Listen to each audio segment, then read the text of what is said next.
Welcome friends to another r/NuclearRevenge video. Help blow this video up like these stories do by hitting the like and subscribe buttons down below. That said, our story of the day is by Fiend Turi, bully the soft kid and become the guy that got hospitalized by the soft kid. So I wasn't sure whether or not this would count as a nuclear revenge, but I've seen a few stories that are similar. So I thought I'd share mine and hope some of you will get a similar kick out of it that I did. To give context, in this story I'm 12 years old, in year 8 at school in the UK. I was one of the biggest targets for bullying in school for a few reasons. I have a hormonal deficiency which causes rapid weight gain, causing me to be fat the moment I started puberty, which caused endless bullying based on the fact that it's always funny to bully the fat kid. I'm a transgender man. Please use he/him pronouns if discussing in the comments. But at the time, I was living as a girl, which meant I often gave people lesbian vibes, so I dealt with a lot of homophobic bullying as well as sexual harassment. Kids would often find it funny to grab my breasts or butt without consent. At the time, I didn't realize how serious this was, and I'm kind of gutted I didn't proceed legally. I was often called a goody two-shoes as I never got into trouble, always handed work in on time, was in the highest set for all classes, and consistently did well.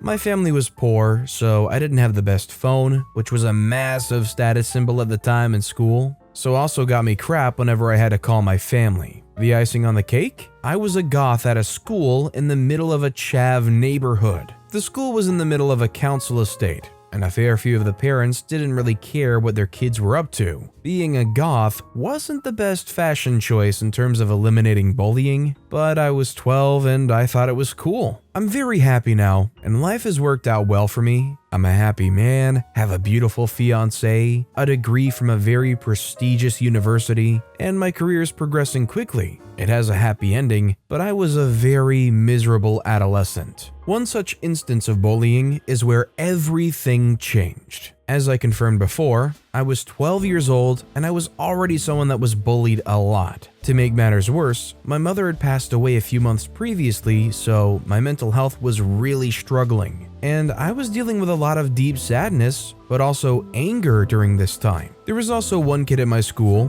who I'll call Potter, that had major issues he seemed to take out on everyone else, either by being violent, being disgusting, burping in their faces, or being a pervert, randomly showing explicit stuff he managed to download on his phone at the time, groaning and rubbing his legs while talking about supposed sex he'd had, and pretending to have sex in class. If you've seen The In-Betweeners, he's Jay to the extreme. Needless to say, due to the above reasons, I'd quickly become one of his favorite targets. Overall, Potter was, and still is from what I can see via social media, a disgusting human being. Unfortunately for me, Potter was in my tutor group. This meant that every day I had to see him at least twice. Once for morning registration, once for afternoon registration. We had to queue outside the classroom. This was often the time that Potter would strike, as we were often waiting without any teacher supervision nearby. One afternoon, my friends and I had decided to go wait outside our tutor classroom a little early so we wouldn't have to rush back from lunch. We'd been chatting about a recent football game, minding our own business, when Potter came up to my side,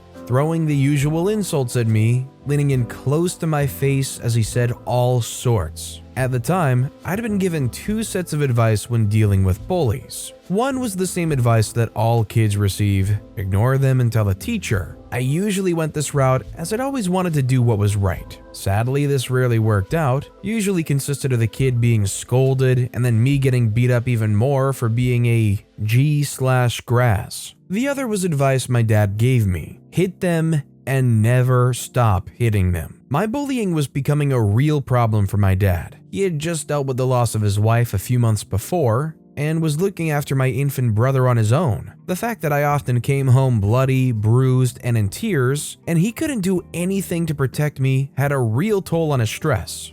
So he advised me that the only way to get rid of bullies was to show them you're unwilling to stop, so they know that it's not worth fighting you because you'll do far more damage than they will. As I said previously, I was known for being soft, gentle, and for never daring to break the rules. This meant that one of the reasons I was so easy to target was the fact that I didn't fight back. As I said previously, I originally tried to ignore Potter, continuing talking about football and just pretending that he wasn't even there. This was around 2004 or 2005, and this was during the height of Scooby-Doos at my school. They were these colored plastic strings that kids would tie in different ways in order to make shapes or key rings or whatever out of them. I never got into it, but they were really popular with everyone else. So Potter took one of these Scooby-Doos that was unraveled and started whipping me on the arm with it. These were strings of plastic that were quite thin, and he was hitting me relatively hard with them, so each whack caused a painful sting,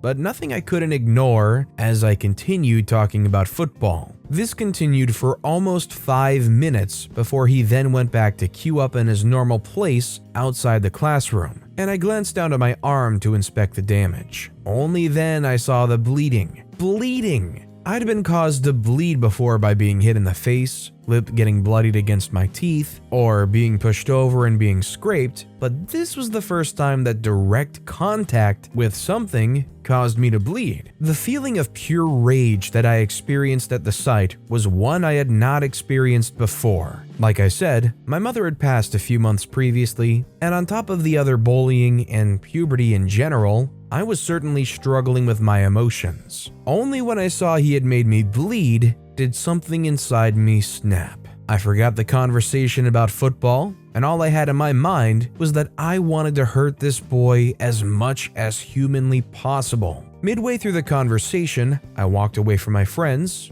we were on the other side of the room, and made a beeline towards Potter, who was laughing and boasting with his own chav cronies about the damage he had just done to me. I remembered my dad's advice about how to punch if I needed to not give any warning, to just do it. I know as a fact that due to my reputation for being a harmless potato, nobody expected me to react the way I did, especially not Potter. Bear in mind, I've always been a lot stronger than I look. Even now I look like a soft, chubby ball, but have shifted furniture easily. I often won arm wrestles to people's surprise and had no problem doing heavy lifting when I was at school, so nobody really expected me to have the strength I did. The moment I was close enough to reach Potter, I pulled my fist back and punched Potter as hard as I could on the side of his head, which forced the other side of his head to collide against the wall besides which we were queuing. Only a second had passed after my first punch,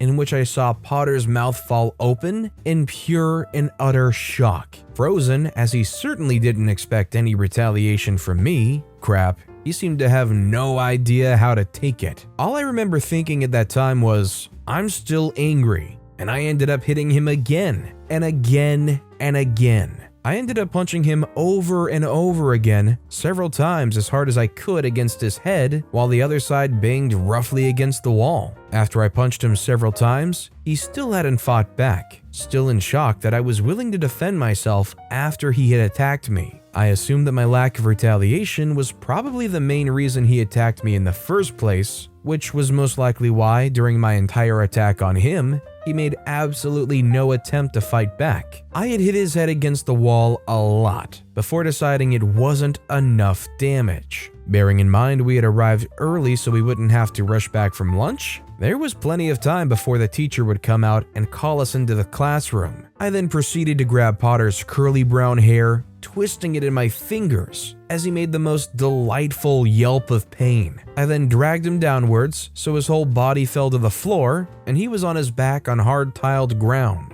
I then proceeded to climb on top of him, straddling his chest and sitting so all my weight was on top of him. I was only 12, but so was he. And as a fat kid, I'm certain he would have been very uncomfortable underneath me. I then pulled back my fist and started to punch him repeatedly square in the face over and over again. It was only on my second punch that I actually felt his nose crack under my knuckles. The first and only time I've actually broken someone's nose, but I didn't let that slow me down by any means. I remember becoming tired and my fist starting to hurt. Towards the end, I was punching him with the side of my fist rather than directly with my knuckles, but I was still going as hard as possible. Pure anger and rage influencing me far more than tiredness could. Potter had bullied me relentlessly for over a year at this point. I had to show him I wouldn't stop, so I decided I wouldn't until I was physically pulled away. Sure enough, After a few minutes of non-stop beating, my tutor came out and saw me punching the living daylights out of this lad. She rushed over to pull me off, and without thinking, I leaned back and punched behind me, landing one on her too. At the time, I did feel guilty about hitting the teacher, but now I realize that she did very little to help me when Potter blatantly sexually harassed me, hit me, bullied me loudly in class, so screw it. She then ended up having to call security. The thing is, my school was in the middle of a rough council estate with random acts of violence happening almost daily, to the point that teachers were no longer qualified to deal with the amount that happened. Therefore, we had members of staff that were there purely to deal with violence rather than teach. Police were always at the school too. It was quite disturbing now that I think about it. After a few minutes, security turned up. It took two fully grown men, one holding each of my arms, to actually pull me off Potter. By this point, his nose was bleeding greatly, he had a cut on the side of his head, and a massive lump the other side of his head where he'd hit the wall, as well as another lump on the back of his head. He'd been on his backpack when lying on his back, so there was a gap between the back of his head and the floor. Potter then slowly and shakily stood up as I was held back, a panting mess, all of our classmates staring on in stunned silence at what had happened. At this point, our teacher then shouted, "What on earth happened?" And I heard and saw the most beautiful sound/vision to this day. Potter sniffed, and with tears running down his face, said with a shaky voice, "She hit me," before breaking down into sobbing tears. I had never seen him at a point where he was that hurt before, yet after the relentless harassment, often on a daily basis, I'd received from him, it was the most wonderful thing I could have seen. To know he went from that smirking, smug, violent thug to sobbing his eyes out while roughly beaten, all because of me, was incredibly rewarding. Potter was then sent to the hospital, while I was sent to isolation to calm down. They seemed to want to make clear to me that I wasn't in trouble, even though I'd beaten the living crap out of this boy. As I had the reputation for being soft, I remember the shock and confusion when I was put into isolation. Another student came in who was the daughter of a family friend, so we were on good terms, and said, "What the freak are you doing in here?" as she knew I was a harmless nerd, then proceeded to high-five me once I told her what happened. Potter was then off school for 2 days while he recovered from concussion. Apparently, he was in real worse for wear after I'd beaten him up and was passing out while in the ambulance on the way to the hospital. When he came back, he kept his distance, only then shouting at me that he would punch my nose into my brain from afar when I was going home. I turned around, held out my arms, and said, "Come on then," as he had made it clear how much of a coward he was. His response was to tell me to freak off and go home. He never tried to hit me again. He never tried to hurt me again. He kept his distance all the way up until we left school 4 years later. I continued to get bullied by various people over the years. However, beating Potter up had made things significantly easier for me, as word got quickly round that anyone that took it too far would seriously get messed up. The best part? Potter had the absolute crap ripped out of him after word quickly got around that he was beaten up by a small, chubby, soft 12-year-old girl, especially after people saw him sobbing his eyes out and noted that while he would give crap out to many people, he was an utter wimp when they fought back. His nose never did heal back into shape, and he always had a nose that slightly moved to the left. I do slightly feel accomplished that his face will never look the same after he messed with me, even all these years later. One thing I just remembered, which seems somewhat important, my dad never got told. I sent this kid to the hospital, and at the end of the school day, I was sent home like any other day. No letter, no phone call, nothing. Dad found out from me when I got home, and was proud to have me home after hitting someone rather than being hit myself. So considering all the events that led up to the incident happening and the outcome after the incident, do you think what OP did here was the right thing? Did they even have any other option besides getting physical like they did? I'd like to know what you guys think in the comments down below. But with that being said, that's all the time we have for today. If you haven't yet, if you could like and subscribe, that would mean a lot to me. Whatever you do, whether it's liking, subscribing, turning notifications on, all of it helps grow this channel, and I appreciate the heck out of it. So until next time, I'll see you all tomorrow with some more stories.